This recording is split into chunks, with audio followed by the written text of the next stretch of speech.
You were on Dylan's video for Place Like This. A sweetheart like Sweetheart, yeah. So, but that was Mick Taylor did the track. But it was very. I mean, I love this story how it all kind of came together. Can you touch on how you ended up in a video with this first video with Bob Dylan, and then you got Mick Taylor got involved with, Well, first of all, I was a huge Mick Taylor fan from the time he was in the John Mayall Blues Breakers, when he took Clapton's place.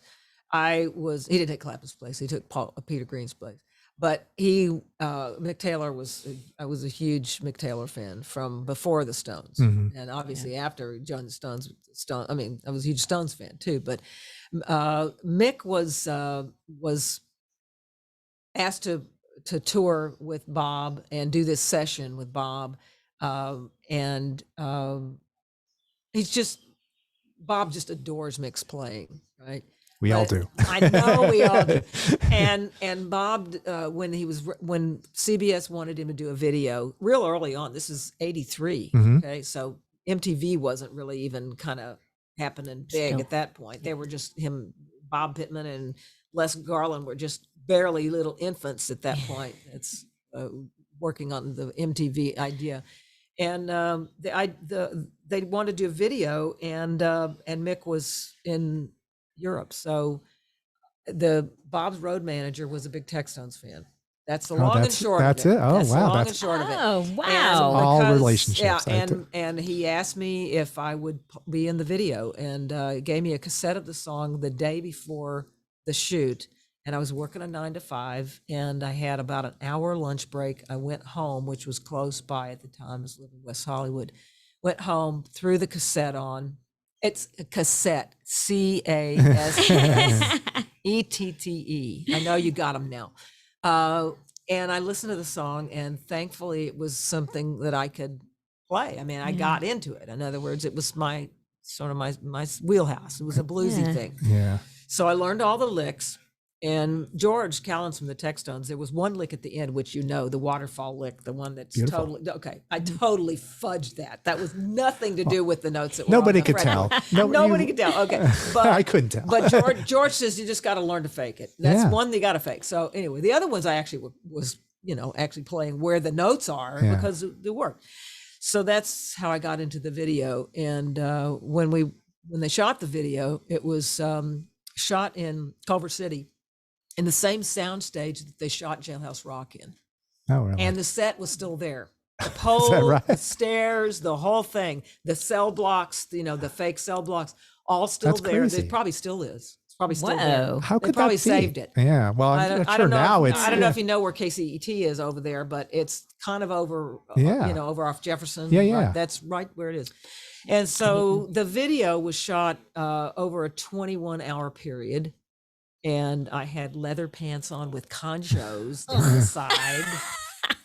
I can still see the imprints of the conchos down my legs, okay? And I had a little Western bolero that I made with, the strings down the side. Anyway, it was just one of those things that I thought, okay, if you're going to do this, you got to stand up and just do it. So, and when I got there, Bob's road manager introduced me to him and said, Carla, I want you to meet Bob. Bob, this is Carla. And I grabbed Bob Dylan's hand and I swear to God, I probably broke the bones in his hand. Because, when you're from Texas, it's like, hey, how you doing? That kind of thing. And I didn't say that. I said, oh, it's so nice to meet you. And I probably just went, sure. Well, it's, but excitement and adrenaline and my God.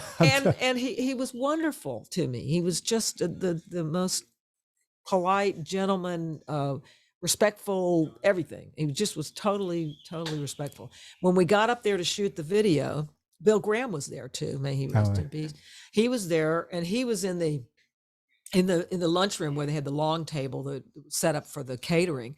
And when we would take a break, he'd be in there telling Holocaust stories because he was a Holocaust survivor, So we were all just like mesmerized by Bill Graham. And Bob didn't like what he had worn to the video shoot. So he asked the director, Mark Robinson, can I borrow you? Hey, can I borrow your leather jacket? and Mark says, sure, here. So he gave this black leather jacket. And so when you see that video, Bob's got this white shirt on, but he has a black leather jacket on over it. And the white shirt is what he wore, but he didn't like the way it looked. It looked a little too, I don't know. That's good. He recognized So, it because this was first video for everyone, right? First video for him, first lip sync for Bob Dylan. Yeah. And he was terrific at it, but he was he was really nervous about it. Sure. So we had these huge Altec Lansings that were just doing the playback, and it was, for 21 hours you're hearing these incredibly loud speakers. But and when they got ready to do the outro of the song is 32 minutes of Mick Taylor playing a solo. 32 minutes? 32 seconds. I was like, wow, that's cool. Long solo. Oh, well, he's done long. Yeah. 32 seconds of just Mick Taylor playing. Right. And I just figured, well, I'm going to go for it. So, and the guy, the camera, the people that were operating the Titan crane, which is the overhead guy coming down, he swooped in, and they had to put me on an Alan Ladd box. You don't know who Alan Ladd is, do you? Of course we do. We do. Okay. Shame. Well, no, a lot of people that won't know who Alan Ladd. Alan Ladd was a wonderful leading man in Hollywood in the 50s. Right. Okay, Yeah. we'll say. And he was very short. And all his leading ladies were tall because they were wearing, 4-inch heels. So they had to put Alan Ladd on an orange crate.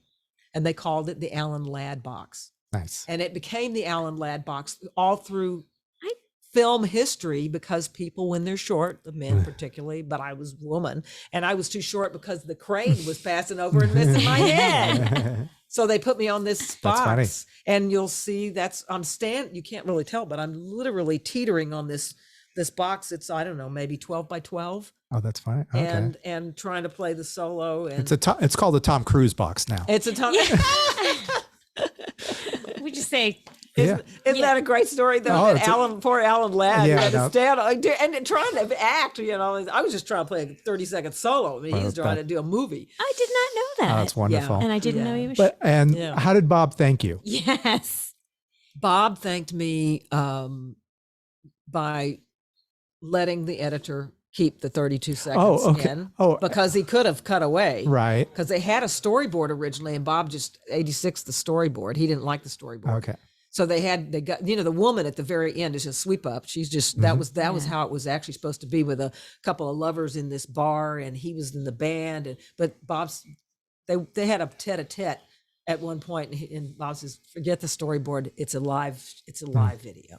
I think he was originally a little bit intimidated about doing a performance video. And then once he realized, it's what I do. It's a performance video. I'm Bob Dylan. I can do this, And that's how it ended up.